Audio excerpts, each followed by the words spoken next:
press the bell icon on the YouTube app and never miss another update.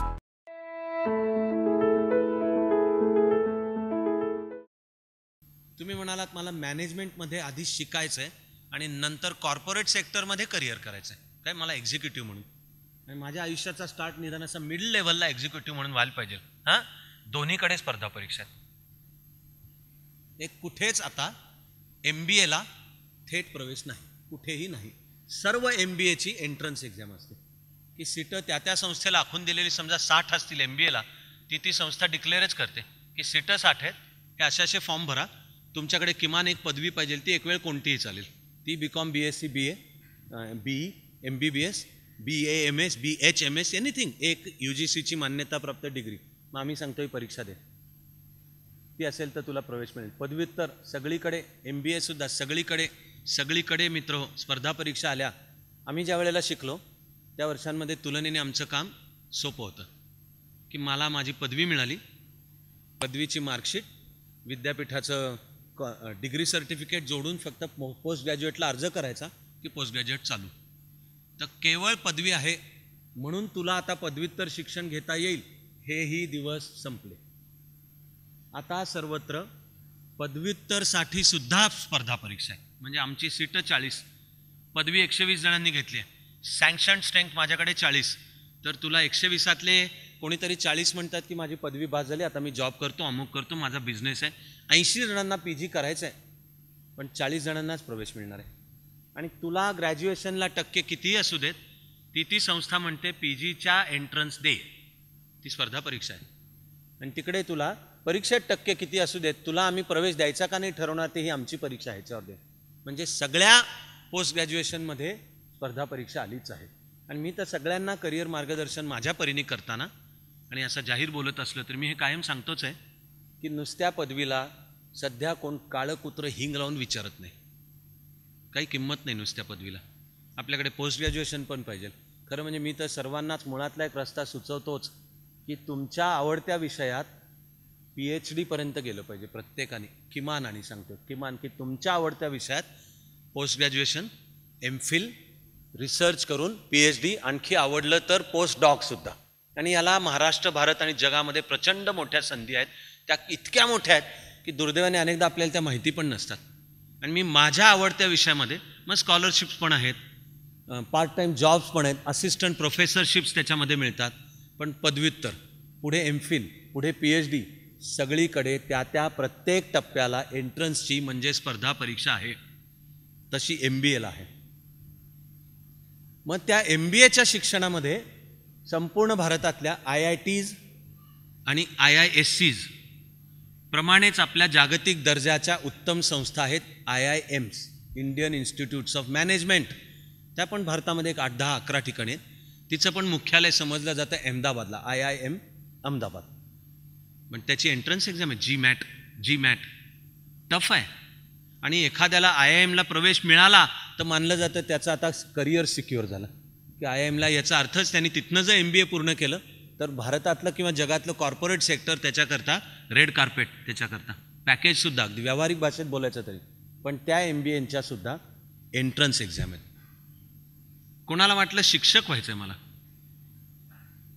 पुण्या मुंबईमध्ये त्याचं प्रमाण कदाचित कमी असेल, पण मी आपल्या ग्रामीण भागामध्ये फार मोठ्या प्रमाणावर पाहिलं आहे की 12वी नंतर अनेक, आणि विशेषतः चांगली मुलं मुली, चांगल्या मनाची, व्यक्तिमत्व चांगलं असलेली, कुठेतरी घरी गरिबी आहे, जीवनाशी संघर्ष आहे, आत्तापर्यंत 12वीपर्यंत आईवडिलांनी पण महाकष्ट सोसून कसं बसं आणलं आहे. तर मी हा ट्रेंड पाहिला आहे ग्रामीण भागातला की चांगल्या मनाची मुलं मुली 12वी नंतर आधी D.Ed करतात.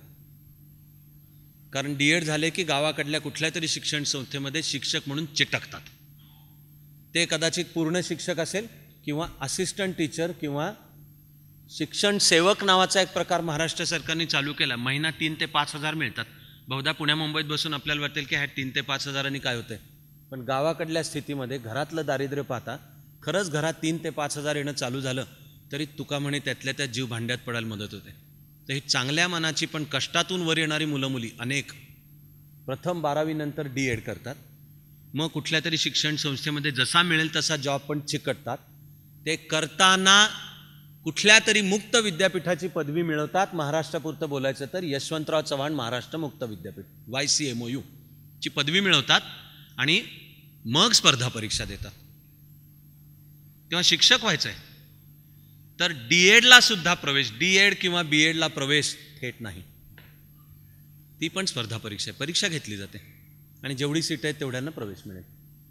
कोणी म्हणाले मला महाविद्यालयीन पातळीचा प्राध्यापक व्हायचं आहे पण मराठीतनं शिकवणारा व्हायचं आहे, तर तुमच्यासमोर दोन रस्ते आहेत. एक रस्ता, तुम्हाला ज्या विषयातला प्राध्यापक व्हायचा आहे त्यातला पदव्युत्तर, MPhil आणि रिसर्च करा, PhD. MPhil आणि PhD झालं तर तुम्हाला प्राध्यापक व्हायला क्वालिफाईड आहात, मग तुम्ही होऊ शकता. एक रस्ता तो, ते माझं सांगून झालं की ह्या प्रत्येक टप्प्याला एंट्रन्स एक्झाम आहे आणि केवळ आधीची आहे म्हणून पुढची करायला परवानगीचे दिवस संपले. दुसरा रस्ता आहे की महाराष्ट्र पातळीचा आणि मराठी माध्यमातून शिकवणारा प्राध्यापक व्हायचं आहे तर ACT स्टेट एलिजिबिलिटी टेस्ट नावाची स्पर्धा परीक्षा आहे, ती दे. ती जर झाला तू प्राध्यापक होण्यासाठी क्वालिफाईड, मग तुझं स्टार्टिंग स्केलसुद्धा 50-60 हजारांनी सुरुवात होते, पण सेट आहे. मग कोणी म्हणाला की मी भारतातल्या कुठल्याही कॉलेजमध्ये जाऊन शिकवायला तयार आहे, इंग्लिशमध्ये पण शिकवीन, तर सेटप्रमाणेच आहे नेट, नॅशनल एलिजिबिलिटी टेस्ट, ती पण स्पर्धा परीक्षा आहे. तुम्ही म्हणालात की मला डिफेन्समध्ये करिअर करायचं आहे, तर 2 पातळ्यांना, 12वी नंतर आपली पुण्याजवळची NDA आणि पदवीनंतर CDSE combined defence services exam, ही स्पर्धा परीक्षा आहे. कोणी म्हणाले बँकिंगमध्ये मला करिअर करायचं आहे, तर 2 पातळ्यांना आहे, एक क्लेरिकल लेवल किंवा ऑफिसर लेवल. दोन्ही पातळ्यांना बहुसंख्य बँका आपापल्या बँकेतल्या व्हेकन्सीज सांगून सांगतात ही ह्या तारखेला आम्ही अशी अशी परीक्षा आहे त्याला या. पूर्वी तर उदाहरणार्थ स्टेट बँकेची प्रोबेशनरी ऑफिसर एक्झाम नावाची स्पर्धा परीक्षा असते. चाणक्यमधनं तयारी करून अनेक जण स्टेट बँकेत, कोणी रिझर्व्ह बँक, सेम रिझर्व्ह बँकेच्या सुद्धा स्पर्धा परीक्षा. एक साधारण 6 वर्षापूर्वीपर्यंत जशी UPSC भारत सरकारमधल्या अधिकाऱ्यांच्या भरतीसाठी सगळ्या भारताची एक कॉमन स्पर्धा परीक्षा घ्यायची, तशी एक 6-7 वर्षापूर्वीपर्यंत भारतातल्या सगळ्या नॅशनलाइज बँका त्यांच्या ऑफिसरच्या निवडीसाठी BSRB banking services recruitment board नावाचं होतं, ते परीक्षा घ्यायचं. पण आधीच्या पंचवार्षिक योजनेमध्ये सरकारने तो पॉलिसी डिसिजन बदलला, BSRB विसर्जित केलं आणि प्रत्येक बँकेला सांगितलं की तुमची मनुष्यशक्ती तुम्ही निवडा. सर्वच्या सर्व बँका आपापल्या बँकेतल्या अधिकाऱ्यांची भरती स्पर्धा परीक्षांद्वाराच करतं. कोणाला वाटलं विदेशात जावं शिकायला किंवा जॉब करायला, तर तुम्हाला इथं पदवीला मार्क किती असोत, विदेशातल्या कंपनीने तुम्हाला निवडलेलं असून काय वाटेल ते पॅकेज दिलेलं असो, तरीसुद्धा स्पर्धा परीक्षा दिल्याशिवाय जाताच येत नाही. GRE ग्रॅज्युएट रिसर्च एक्झाम आणि TOEFL किंवा IELT test of English as foreign language किंवा इंटरनॅशनल इंग्लिश लँग्वेज टेस्ट, आणि तुमच्या त्यातल्या परफॉर्मन्सवर ठरतं की तुम्हाला विदेशातल्या विद्यापीठात शिकायला किंवा जर जॉब असेल तरी ह्या होतात. तेही तुम्हाला जगातल्या एकाहून एक उत्तम शिक्षण संस्थांमध्ये स्पेशलिस्ट शिकायला जायचं आहे. तुम्हाला हार्वर्ड लॉ स्कूलमध्ये लॉ शिकायचं आहे, हार्वर्ड इकॉनॉमिक्स स्कूल ऑफ इकॉनॉमिक्समध्ये इकॉनॉमिक्स शिकायचं आहे, असं कुठलंही जगातलं कुठेही डायरेक्ट प्रवेश नाहीत, पदवीच्या मार्कावर प्रवेश नाहीत, कितीही देणग्या दिल्या तरी प्रवेश नाहीत. तुमची स्पर्धा परीक्षा घेतली जाते, तिचं सगळ्यात मुख्य रूप आहे स्कॉलॅस्टिक ॲप्टिट्यूड टेस्ट, SATs असं म्हटलं जातं त्याला, की तुम्ही जी ज्ञानशाखा शिकू म्हणताय ती शिकायला आवश्यक गुण तुमच्या व्यक्तिमत्वात आहेत का याची मानसशास्त्रीय चाचणी. ते जर दिसून आले की यस तुम्ही म्हणताय लॉ, तर मग लॉ करता आवश्यक गुण आमच्या ह्या परीक्षेमध्ये दिसून आले तर आता तुला घेतो लॉ. ते उत्तम दिसून आले तर स्कॉलरशिप्स पण ऑफर होतात. SATs भारतात पण आल्या, त्या अनेक क्षेत्रांमध्ये आल्या. आता आपली LSAT असते, LSAT म्हणजे लॉ स्कॉलॅस्टिक ॲप्टिट्यूड टेस्ट. UPSC MPSCमध्ये प्रथम केंद्र सरकार म्हणजे UPSCमध्ये प्रथम एक 5 वर्षापूर्वी आणि महाराष्ट्र सरकारने म्हणजे MPSCमध्ये 3 वर्षापूर्वी CSAT आली. CSAT म्हणजे सिव्हिल सर्व्हिस ॲप्टिट्यूड टेस्ट, की तुला प्रशासनात यायचं आहे तर उद्या प्रशासनात आल्यावर अधिकारी व्हायचं आहे, तो व्हायला तुझ्यामध्ये कोणते गुण दिसून आले पाहिजेत. पोटेन्शियल प्रशिक्षण नंतर आहे, पण ह्या मानसशास्त्रीय चाचणीमध्ये तुझ्यामध्ये हे गुण दिसून येत आहेत, तर मग ते UPSC MPSC सुद्धा आलं, हे सर्वत्र आहे. स्पर्धा परीक्षांचं क्षेत्र जवळजवळ सर्व व्यापक झालं आहे. कदाचित तुम्हाला ऐकून आश्चर्यसुद्धा वाटेल की लास्ट बट नॉट लीस्ट, आता कॉर्पोरेट सेक्टरनी सुद्धा आपल्या अधिकाऱ्यांची म्हणजे मिड लेवल एक्झिक्युटिव्ह निवड करायची असेल तर बहुसंख्य कॉर्पोरेट सेक्टरनी सुद्धा एक स्पर्धा परीक्षा आणलेली आहे. त्याचं सगळ्यात उत्तम उदाहरण म्हणजे जशी आपली इंडियन ॲडमिनिस्ट्रेटिव्ह सर्व्हिस आहे तशी टाटा उद्योग समूहाने TAS आहे त्यांची, बऱ्याच वर्षांपूर्वीपासून आहे टाटा ॲडमिनिस्ट्रेटिव्ह सर्व्हिस, ती स्पर्धा परीक्षा आहे. तर आपण गेली काही मिनटं ज्या व्यापक मुद्द्याला दिली तो मुळातला मुद्दा म्हणजे स्पर्धा परीक्षांचं क्षेत्र जवळजवळ सर्व व्यापक होत चाललेलं आहे. मला तर वाटतं विचार करत ऐकताय तसे तुमच्याच लक्षात येईल मी न सांगता की म्हणजे थोडक्यात आता विशिष्टच पदवी, विशिष्टच टक्के, त्यालाही रट्टेबाजी करून मिळवलेले 10 पैकी 9 मार्क पण विषय कळलेला नाही तर आपण जीवनात पुढे जाणार नाही. संपले ते दिवस, मुळात कधीच नव्हते असं माझं म्हणणं आहे. पण जर एकेकाळी फॉर्मल पद्धत होती निवडण्याची की ओके 12वीचे मार्क सांग तुला मेडिकल का इंजिनिअरिंगला ॲडमिशन हे ठरवतो, पदवीचे मार्क सांग आमच्याकडे जॉब तुला देतो, संपले दिवस ते. नॉर्मल परीक्षा पद्धती आणि ह्या स्पर्धा परीक्षांची परीक्षा पद्धती हिच्यामध्ये चांगल्यापैकी जमीन आसमानाचं अंतर आहे. केवळ पाठांतर, घोकंपट्टी, रट्टेबाजी, घोका आणि ओका, संपले दिवस ते. आता ज्ञानावर पकड असणारच. पण स्पर्धा परीक्षेची व्याख्या सांगितल्यानंतरचा माझा व्यापक मुद्दा आहे की तुमची निवड करायला घेतली जाणारी वेगळी परीक्षा म्हणजे स्पर्धा परीक्षा. या अर्थाने स्पर्धा परीक्षांचं क्षेत्र आता जवळजवळ सर्व व्यापक झालं आहे आणि जाणाऱ्या प्रत्येक दिवसागणिक ते अधिक व्यापक होत चाललं आहे. म्हणून आपोआप त्यातनं उगवून येणारा पुढचा मुद्दा आहे की स्पर्धा परीक्षांचं क्षेत्र केवळ जवळजवळ सर्व व्यापक होतं आहे असं नव्हे किंवा केवळ जाणाऱ्या प्रत्येक दिवसागणिक त्याची व्याप्ती वाढत चालली असं नव्हे, तर मी आत्ता उदाहरण दिलेल्या ही सर्व स्पर्धा परीक्षा आणि तरी वेळेअभावी एडिट केलेल्या न दिलेल्या उद्या आणखीन काही नव्यानी येतील अशा सुद्धा, तर सर्वच्या सर्व स्पर्धा परीक्षांचं बेसिक स्वरूप एकसारखं आहे. तर बेसिक स्वरूप एकसारखं आहे म्हणजे सर्व स्पर्धा परीक्षांमध्ये GS हा विषय अनिवार्य, अपरिहार्य, मॅन्डेटरी, कंपल्सरी आहे. जनरल स्टडीज, सामान्य अध्ययन, कुठली असो स्पर्धा परीक्षा, पण त्यामध्ये आता सामान्य अध्ययन हा विषय सर्वत्र कॉमन आणि कंपल्सरी. त्या सामान्य अध्ययनमध्ये 6 घटक सर्व स्पर्धा परीक्षांमध्ये येतात. UPSC MPSC सकट सर्व स्पर्धा परीक्षांमध्ये येतात.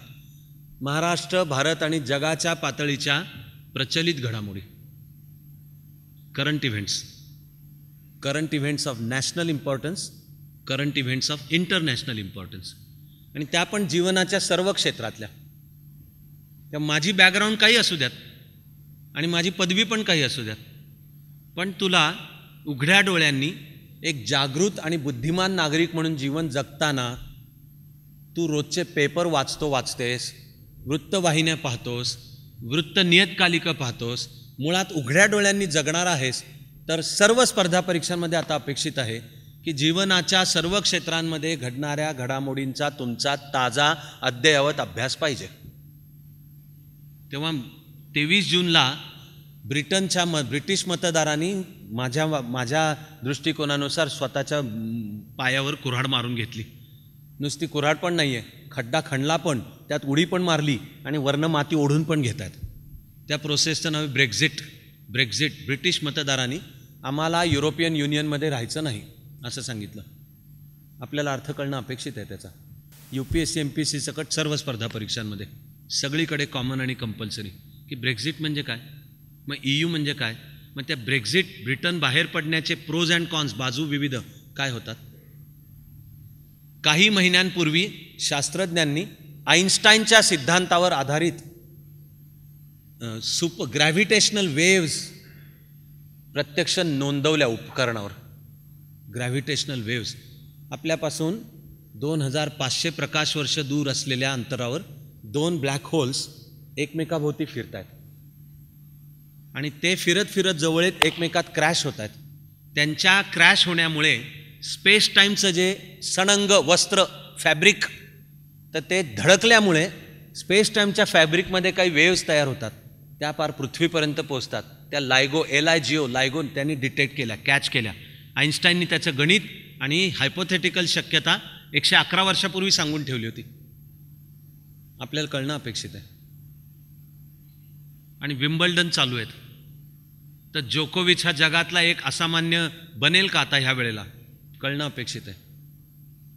कोपा अमेरिकेची काल रात्री मॅच झाली, अर्जेंटिना विरुद्ध चिले. फार मेसीचे खूप भक्त आहेत माझ्यासकट, पण दर्दनाक घडलं की चिलीने हरवलं आणि ते सुद्धा मेसीचाच पेनल्टी किक त्याची चुकली. त्याचं दुःखाला पारावर याने आंतरराष्ट्रीय फुटबॉलमधून निवृत्ती जाहीर केली वयाच्या केवळ 29व्या वर्षी. म्हणजे तुम्ही जीवनाचं कोणतंही क्षेत्र घ्या की उघड्या डोळ्यांनी मी जगतो, मी वय वर्ष 18च्या पुढचा एक जागृत नागरिक आहे, हे अशा जीवनाच्या विविध सर्व क्षेत्रांच्या मधलं कळावं लागणार आपल्याला. करंट इव्हेंट्स सर्व स्पर्धा परीक्षांमध्ये कॉमन आणि कंपल्सरी. ठीक आहे. भारताचा इतिहास सर्व प्राचीन, मध्ययुगीन आणि आधुनिक सगळ्या स्पर्धा परीक्षांमध्ये कॉमन आणि कंपल्सरी. भूगोल, महाराष्ट्र, भारत आणि जगाचा भूगोल, नद्या, डोंगर, नाले, वन, पाणी अडवा, पाणी जिरवा, प्रदूषणाचा प्रश्न, पर्यावरणाचा ढासळता समतोल, आर्क्टिक, अंटार्क्टिक. आता आर्क्टिकवरचं बर्फ वितळलं आणि अंटार्क्टिकवरचं वितळून तुटत चाललेलं आहे. कार्बन प्रमाण वाढत चाललेलं आहे. पॅरिसला करार काय झाला डिसेंबरमध्ये, सगळं आलं त्याच्यात. इग्नेयस रॉक्स म्हणजे काय, सेडिमेंटरी रॉक्स म्हणजे काय, भूगोल. सर्व स्पर्धा परीक्षांमध्ये कॉमन आणि कंपल्सरी. तिसरा झाला राज्यघटना आणि राज्यपद्धती. भारताची फोकस त्याचा भारताच्या राज्यघटनेवर, पण त्याचा अभ्यास करण्यासाठी निदान सर्व जगातल्या लिखित किंवा अलिखित लोकशाही राज्यघटनांचा अभ्यास करावा लागतो. सर्व डेमोक्रॅटिक फॉर्म्स. आम्हाला भारताचा आहे वेस्टमिन्स्टर मॉडेल, म्हणजे संसदीय लोकशाही, आपण ब्रिटनकडनं घेतली. पण अमेरिकन आहे अध्यक्षीय लोकशाही, आणि जर्मन आणि फ्रेंच हे दोन्हीचं कॉम्बिनेशन, की त्याच्यामध्ये अध्यक्षीय आणि संसदीयचं कॉम्बिनेशन आहे. स्वतः ब्रिटन, नेदरलंड, स्पेन या आहेत, त्यांचं शास्त्रीय नाव आहे कॉन्स्टिट्यूशनल मोनार्की, म्हणजे लोकशाही आहे पण राज्यव्यवस्थेचा सर्वोच्च प्रमुख राजा आहे आणि तो परंपरागत आहे, वंश परंपरागत आहे, हेरिडिटरी आहे. सगळे फॉर्म्स, सगळ्याचा अभ्यास आवश्यक आहे. पाचवा अर्थव्यवस्था. तिच्यातला फोकस 1991 नंतरची जग आणि भारताची अर्थव्यवस्था, म्हणजे LPG, लिबरलायझेशन, प्रायव्हेटायझेशन, ग्लोबलायझेशन. हे जे WTOची स्थापना आणि सगळं जगाची अर्थव्यवस्था एक झाली, खुली बाजारपेठ झाली, वस्तू सेवांची फ्री आवाजाही, गुड्स अँड सर्व्हिसेस, हा काळाच्या अर्थव्यवस्थेवर फोकस आहे. आणि भले त्यातला फोकस भारतावर, भारतातल्या स्पर्धा परीक्षा देताना, पण 1991 नंतरची भारताची अर्थव्यवस्था समजावून घ्यायची असेल तर सगळ्या जगाची अर्थव्यवस्था समजावी लागते. आणि 1991 नंतरची भारताची अर्थव्यवस्था समजायची असेल तर ती 91च्या आधी काय होती, स्वातंत्र्यानंतर कशी आली, आणि ज्याचं मुख्य नाव आहे समाजवादी अर्थव्यवस्था, सरकार नियंत्रित अर्थव्यवस्था, पंचवार्षिक योजना, प्लॅनिंग कमिशन, प्राईस मेकॅनिझम सरकारने सांगितलेलं असणे, फॉरेन एक्सचेंजवर रिझर्व्ह बँकेचं नियंत्रण असणे, आयात निर्यात व्यापारावर बंधनं असणे, ही सगळी सरकार नियंत्रणाची होती. 1991च्या काही विशिष्ट आर्थिक स्थितीमुळे आपल्याला ते बदलावंही लागलं, कळावं लागणार आधीचं ते सुद्धा. हा पाचवा घटक. आणि सहावा, लास्ट बट नॉट लिस्ट, विज्ञान आणि तंत्रज्ञान. तुमची पदवी काही असो, तुमची पार्श्वभूमी काही असो, तुम्ही 10वी नंतर सायन्स आवडत नाही म्हणून सोडून दिलेलं असो, पण आता वाढत चाललेल्या व्याप्तीनुसार UPSC MPSC सकट सर्व स्पर्धा परीक्षांमध्ये एक जागृत नागरिक म्हणून तुम्ही जगताय, तर तुम्हाला विज्ञान आणि तंत्रज्ञानाच्या क्षेत्रातले सुद्धा अद्ययावत माहिती असणं अपेक्षित धरलं जाणार. कम्प्युटरचं जग आहे, इन्फॉर्मेशन टेक्नॉलॉजीचं जग आहे. बीट आणि बाईट्सपासून कम्प्युटरच्या जनरेशन्स म्हणजे काय, रोबो म्हणजे काय, आर्टिफिशियल इंटेलिजन्स म्हणजे काय, अपेक्षित धरलं जाणार सर्व माहिती अपेक्षित. तेव्हा विज्ञान तंत्रज्ञान, त्याचा स्पर्धा परीक्षांमध्ये फोकस असतो. Development of science and technology in India after independence, स्वातंत्र्यानंतर भारतातल्या विज्ञान तंत्रज्ञानाची प्रगती. तर आपल्याला खरोखरच आत्ता 2-4 दिवसांपूर्वी आपल्या इस्रोनी एका वेळी अवकाशामध्ये 22 सॅटेलाईट्स वेगवेगळे सोडले, ते सुद्धा जगातल्या वेगवेगळ्या देशांचे आहेत. भारत विज्ञान तंत्रज्ञानात आता मागे तर नाहीच आहे. आपली खरोखरच भारतीय म्हणून सर्वांची मान उंचावली जावी आणि छाती अभिमानाने भरून यावी अशी कामगिरी केली.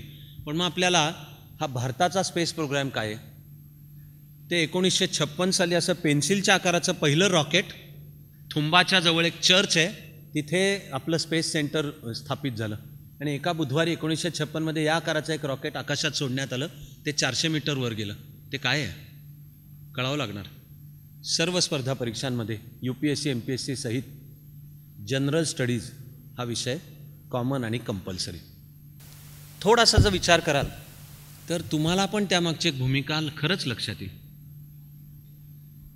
तुमच्या माझ्या वैयक्तिक जीवनासहित सर्व मानवतेनी आता एका अशा काळात प्रवेश केलाय की तुला जर तुझ्या निवडलेल्या जीवनात यश मिळवायचं असेल, प्रभावी व्हायचं असेल तर तुझा नॉलेज बेस खूप विस्तृत पाहिजे.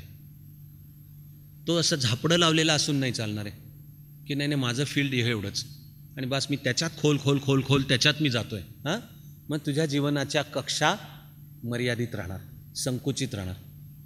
तर तुला जीवनात काही व्हायचं असो, तुला हा असा भारताचा इतिहास, तो प्राचीन, मध्ययुगीन, आधुनिक, भूगोल आहे, विज्ञान आहे, अर्थव्यवस्था आहे, राज्यघटना आहे, तू एक जागृत नागरिक आहेस तू या काळातला, तुला तुझे नागरिक म्हणूनचे सुद्धा अधिकार, तेव्हा राज्यघटना तिचा अध्याय 3 माझे मूलभूत हक्क काय, अध्याय 4 राज्य शासनाला दिशादर्शक सूत्र मूळ घटनाकारांनी काय दिली कळणं आवश्यक आहे आपल्याला. थोडक्यात जीवनाच्या कोणत्याही क्षेत्रात आपल्याला जर प्रभावी प्रोफेशनल व्हायचं असेल तर हा असा प्रचंड विस्तृत नॉलेज बेस आवश्यक आहे. हे कळल्यामुळेच स्पर्धा परीक्षांच्यामध्ये GS आहे आणि हे कळल्यामुळेच आता बहुतेक सर्व ठिकाणी निवड करताना तुमची स्पर्धा परीक्षा घेतली जाणार आणि तिच्यामध्ये GS असणार. कॉमन आहे स्वरूप सगळीकडचं. असंच इंग्लिशबाबत आहे की आता स्पर्धा परीक्षांसहित खरं म्हणजे जीवनाचं कोणतंही क्षेत्र असो, तुमचं इंग्लिश एका किमान पातळीचं चांगलं पाहिजे. इंग्लिश आलं म्हणजे हात आभाळाला लागले असं अजिबात नाही आणि नाही आलं म्हणजे तेच आभाळ आपल्यावर कोसळलं असं त्याहून नाही. पण आजची एक वस्तुस्थिती आहे की इंग्लिश ही जगाची संपर्काची भाषा आहे, दळणवळणाची भाषा आहे, व्यापार उद्यमाची भाषा आहे, विज्ञान तंत्रज्ञानाची भाषा आहे, राजकीय संपर्काची भाषा आहे. कोणी कुठेही आपण ज्यांनी ब्रेक्झिटकडे लक्ष दिलं असेल तर EUमधून ब्रिटन बाहेर पडायच्या आधी युरोपीय महासंघाची एकमेकाशी संपर्काची मुख्य भाषा इंग्लिशच होती आणि आता ब्रिटन बाहेर पडल्यावर काल एक फ्रेंच मंत्री म्हणाला, मिनिस्टर, की जर ब्रिटन बाहेर पडले तर EUच्या कामकाजातून इंग्लिश भाषा पण काढून टाका, कारण EUमध्ये ब्रिटन व्यतिरिक्त दुसऱ्या कुठल्याच देशाची मुख्य भाषा इंग्लिश नाही आहे. पण ब्रिटन असो, आपलं EU असो, युनायटेड नेशन्सचा कारभार असो, नेटो देश भेटत असो, चीननी पुढाकार घेऊन समजा Shanghai cooperation group organization SCO केलं, आपण ब्रिक्सचे सदस्य आहोत, Brazil, Russia, Bharat, China, South Africa या देशांमधले इंग्लिश कोणत्या देशांची भाषा आहे? फार तर फार भारत आणि साऊथ आफ्रिका, दक्षिण आफ्रिका. पण ब्राझील पोर्तुगीज आहे, चायना मॅन्डॅरिन म्हणजे चायनीज भाषा आहे, रशिया रशियन आहे, पण ब्रिक्सचा कारभार इंग्लिशमधनं चालणार. हे आपल्या जीवनाच्या सर्व क्षेत्रांना खरं आहे. तेव्हा स्पर्धा परीक्षांसहित जीवनातलं कुठलंही करिअर करायचं असलं तरी आपलं इंग्लिश एका किमान पातळीचं पाहिजे. ती पातळी चांगली पाहिजे, ती स्वतःच्या कष्टाने करता येते. त्यासाठी अगदी लहानपणापासून जणू इंग्लिश मीडियम किंवा कॉन्व्हेंटमध्येच असलं पाहिजे असं अजिबात नाही, किंवा आई वडिलांना आई वडील, आई दादा, बाबा म्हणायच्या ऐवजी मम्मी पप्पाच म्हणलं पाहिजे असं पण अजिबात नाही. ते टाय सूट घातले म्हणजेच इंग्लिश चांगलं असतं आणि पायजमा झब्बा घातला तर बेकार असतं असं अजिबात नाही आहे. भाषाशास्त्राच्या सूत्रांनुसार दिवसाचे 2 तास असे शिस्तबद्ध पद्धतीने 35 दिवस दिले तर आपलं इंग्लिश इकडचं तिकडे करता येतं. चाणक्य त्याची रचना असते, ती काही गुप्त असं काही नाही आहे, ते उलट अनंत असते, खुलेपणाने उलट आपल्यालाही. पण करिअर घडवताना आणि त्यातलं स्पर्धा परीक्षाद्वारा सुद्धा, कारण सगळ्या स्पर्धा परीक्षांमध्ये इंग्लिश आहे, कंपल्सरी आहे आणि तुमचं मेरिट मोजायला त्याच्यामध्ये ते मोजलं जाणार. सगळ्या स्पर्धा परीक्षांमध्ये हे कॉमन आहे. त्यानंतर सर्व स्पर्धा परीक्षांचं स्वरूपसुद्धा एकसारखं आहे. बेसिक, मग सूक्ष्म फरक आहेत, पण बेसिक एक स्वरूप एकसारखं आहे. म्हणजे काय? सगळ्या स्पर्धा परीक्षांचा पहिला टप्पा वस्तुनिष्ठ बहुपर्यायी परीक्षा असते. ऑब्जेक्टिव्ह मल्टिपल चॉईस टाईप हे सगळ्या स्पर्धा परीक्षांमध्ये UPSC MPSC सहित मी उदाहरणं दिलेल्या न दिलेल्या सुद्धा सगळीकडे पहिला टप्पा. नावं बदलतील फार तर. कुठे त्याला प्रिलिमिनरी एक्झाम म्हटलेलं असेल, कुठे एंट्रन्स एक्झाम म्हणलेलं असेल, कुठे स्क्रीनिंग टेस्ट नाव दिलेलं असेल, कुठे एलिजिबिलिटी टेस्ट म्हणलेलं असेल, पण सगळीकडचा पहिला टप्पा हा GSचा पेपर आणि तो वस्तुनिष्ठ बहुपर्यायी. वर प्रश्न दिलेला, खाली उत्तराचे 4 पर्याय दिलेलेच आहेत. फार तर फार त्या पर्यायांना 1 2 3 4 म्हणलंय किंवा ABCD म्हटलंय. आणि तुम्हाला उत्तरपत्रिका मिळते ती नॉर्मली ह्या आकाराची, वर अक्षरांमध्ये आणि उजव्या कोपऱ्यात आकड्यामध्ये आपला परीक्षा क्रमांक एक्झाम नंबर टाकायचा. खाली त्या कागदावर प्रश्न क्रमांक 1 ते 80 100 150 किंवा 200 हे अप्पर लिमिट आहे. प्रश्न क्रमांक त्याच्यासमोर असे 4 गोल पोकळ. तुमचं काम दिलेल्या उत्तरपत्रिकेतला प्रश्न वाचा, दिलेली 4 उत्तरं वाचा, त्या 4 तुमच्या मते जे बरोबर उत्तर आहेत तेवढा गोल फक्त पेन किंवा पेन्सिलने भरा. ही सगळीकडे कॉमन. ह्या परीक्षा पद्धतीचं नाव ऑब्जेक्टिव्ह मल्टिपल चॉईस टाईप, सगळीकडे कॉमन. आणि त्यामध्ये GSचा पेपर सगळीकडे कॉमन. त्याच्यानंतरचा टप्पा सगळीकडे कॉमन की अशी प्रिलिम दिलेल्यातल्या काही निवडकांना मुख्य परीक्षेला निमंत्रित केलं जातं बाय इन्व्हिटेशन. तिथे पास नापास नावाचा प्रकार नाही आहे, पण जिथे कुठे जर सामाजिक वर्गवारीनुसार असेल तर त्यातल्या ठरलेल्या जागांनुसार, आणि त्याचा एक रेशो असतो. त्याचं उदाहरणार्थ UPSC MPSC पुरतं बोलायचं तर जेवढी सीटं निवडायची आहेत फायनली समजा जे वर्ष आत्ता निकाल लागले, कायम नेहमीप्रमाणे चाणक्य मंडलचे उत्तम आहेतच, ते तुमच्याच सहभागांच्यामुळेही होतात, पण त्या निकालांमध्ये सुद्धा भारतातनं 1076 जणांची निवड झाली. तर निवडायचं UPSCला भारत सरकारच्या वेगवेगळ्या सेवांमध्ये अधिकारी, समजा आपण गणिताच्या सोयीसाठी तूर्त 1000 म्हणून, जर 1000 जणांची निवड करायची तर निवड करायचे गुणिले 2.5 एवढ्यांना इंटरव्ह्यूला बोलवलं जातं. तो जो इंटरव्ह्यूचा आकडा आहे गुणिले 5 एवढ्यांना मेन एक्झामला बोलवलं जातं. प्रिलिमसाठी हवे तेवढे फॉर्म भरा. तर प्रिलिमसाठी तुम्ही हवा तेवढा फॉर्म भरा. निवडायचं जर 1000 जणांना असेल तर इंटरव्ह्यूला 2500. देअरफॉर प्रिलिम क्लिअर करून मेन्सला बोलवलंय असे सुमारे 12500. प्रिलिमचा फॉर्म कितीही भरा, त्याला काय 21 वर्षाचा अस, तुझ्याकडे UGCची मान्यता प्राप्त पदवी पाहिजे ती भर. ही रचना सर्व स्पर्धा परीक्षांमध्ये. त्यामुळे प्रिलिम नंतर मेन्स. आणि MPSCचा थोडा अपवाद सोडला तर बहुतेक सगळीकडच्या मुख्य परीक्षा लेखी निबंध वजा आहेत. MPSCमध्येच मुख्य परीक्षा 800 मार्काची आहे, त्यातले 700 पुन्हा ऑब्जेक्टिव्ह मल्टिपल चॉईस टाईपच आहे. GSचे 4 पेपर होतात मुख्य परीक्षा, 1 2 3 4, प्रत्येकी 150 मार्क. आणि इंग्लिश आणि मराठीचाही पेपर कंपल्सरी असतो. पण आता चालू वर्षीपासून MPSCनी इंग्लिश मराठीचा एक कंबाईंड पेपर पुन्हा वस्तुनिष्ठ बहुपर्यायी आणि दुसरा कंबाईंड पेपर निबंध वजा. पण एवढा जर सोडला तर UPSC सकट बहुतेक सगळ्या मुख्य परीक्षा लेखी निबंध वजा असतात. खरं म्हणजे त्यामागे सुद्धा एक फार मोलाचं आणि नितांत सखोल कारण आहे. पूर्व परीक्षा वस्तुनिष्ठ बहुपर्यायी असते कारण तुम्हाला उद्या कोणत्याही क्षेत्रातला अधिकारी व्हायचं असेल तर त्याचं पहिलं काम माहितीवरील प्रभुत्व जबरदस्त पाहिजे. म्हणून पूर्व परीक्षा वस्तुनिष्ठ बहुपर्यायी असते. वस्तुनिष्ठ बहुपर्यायी पद्धतीची परीक्षा तुमच्या कोणत्या गुणाची परीक्षा घेते तर त्याला खटाक्कन करेक्ट उत्तर आहे. वस्तुनिष्ठ बहुपर्यायी म्हणजे तिथे आणि पण परंतु तथापि वरील मुद्द्यास अनुसरून, पण हा एक म्हणतो तर दुसरा ते म्हणतो, माझं काहीच म्हणणं नाही आहे, तुम्ही मार्क द्या म्हणजे झालं, असं काय पूर्वपरीक्षेला प्रकार नाही आहे. पूर्वपरीक्षेला खटाक बाप दाखव नाही तर श्राद्ध कर, त्या तुला करेक्ट उत्तर असलं तर मार्क तरी मिळणार आहेत किंवा 0 तरी मिळणार आहेत, किंवा आता बहुतेक सगळ्या स्पर्धा परीक्षांमध्ये निगेटिव्ह मार्किंग आहेच की तुझं उत्तर चुकलं तर -1/3. IITच्या एक्झाममध्ये -3 टाइम्स होतात. उत्तर बरोबर आलं तर 2 मार्क, तू उत्तर दिलंच नाहीस तर 0, उत्तर चुकलं तर -6. म्हणजे बाकी मिळवलेले पण आणखी 2 प्रश्न गेले खड्ड्यात. पण हे सगळीकडे आलं निगेटिव्ह मार्किंग. कारण मला उद्या प्रशासनासहित जीवनाच्या माझ्या क्षेत्रांमधला अधिकारी व्हायचं आहे.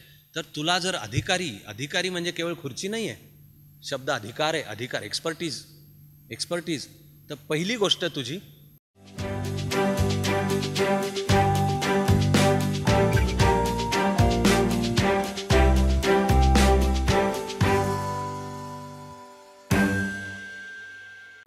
आणि साधारण 25 ते 35 मिनिटं असेल आणि साधारण 3 ते 5 जणांचं पॅनेल समोर बसलेलं असेल. ते तुला वाटेल तो प्रश्न विचारेल. इंटरव्ह्यूचा सिलेबस काय?